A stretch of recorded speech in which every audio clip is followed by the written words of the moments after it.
Hey guys, how's it going? As you can see, we're down here at our Waikato Sheds new office. So what we got here behind me is our new lunchroom. Can't wait for it to be finished, but obviously there's something that needs to happen first. There's a big old window going in this gap. So important things that we need to do before putting the window in is make sure we got the joinery flashings on site. So we got Mark here with us. Mark, what's some important things to look through when you're ordering your joinery flashings? G'day guys. A few important things is first to get your head flashing in. That will come with your window when you order that. So we've set our height and we're cutting that in at the moment. So we'll fit the head flashing first and then we'll be doing our side flashings.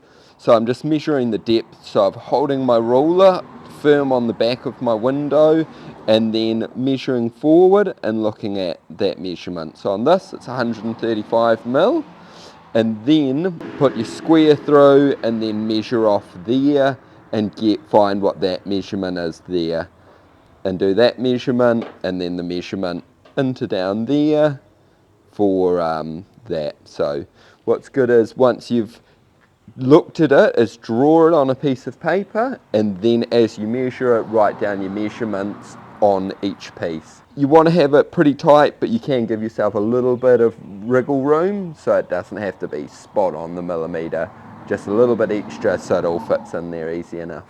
So we just measure all of this up, measure both sides, and then along the bottom we'll have the same, a flashing coming out and down. That's 80 mil to match everything else that we've done on the job, so everything's uniform, which is something you want to try to think about, is just having uniformity on both sides. You can't always get it exactly the same, but just try to get it as close as you can. And we'll order all of those up, we'll fit those all in, put head flashing first, side flashings, all the flashings in, and then we're going to fit our window in. So, say if someone wanted some wider flashings, were they allowed to come to like the next rib, or does it have to be the first one? You can come over to the next rib. What you have to do is extend your head flashing further past, Okay. which is, on this style, it is harder to cut up and through another rib, so that's why we're only going to here. So on some sheds you can cut it through further and do bigger flashings on everything, but it can just be a little bit more difficult to put your head flashing in. So a lot of people probably don't even know what a head flashing is, all these sills, so how about we go look on the other side of the building and show them a completed version. Awesome. We're on the other side of the building now. So what we got here is a completed window fully installed into our new office. So you can see the joinery and the joinery flashings always match colour, always looks a lot better. They're not always the same as the cladding, but yeah, they're always the same colour, the joinery and the joinery flashings.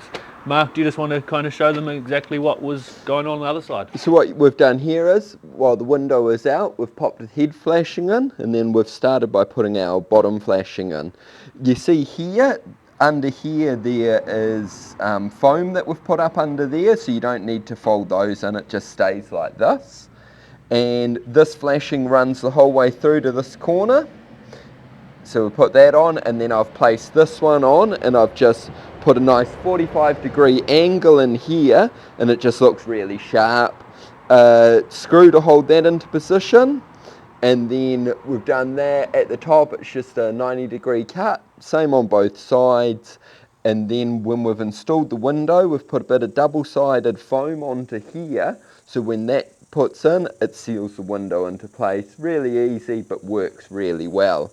Here you can see that we've measured the flashing down, but not to come the whole way into the pan, just to have about a 5 to 10 mil gap to be able to just stops any water getting in, but means that it won't scratch the bottom and just looks really sharp.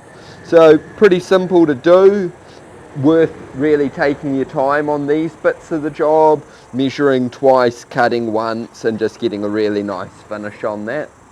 Cool. So obviously these are made of Metalcraft here in Hamilton.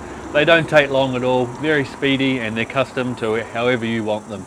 So really put some thought into it, and yeah, send us through your order.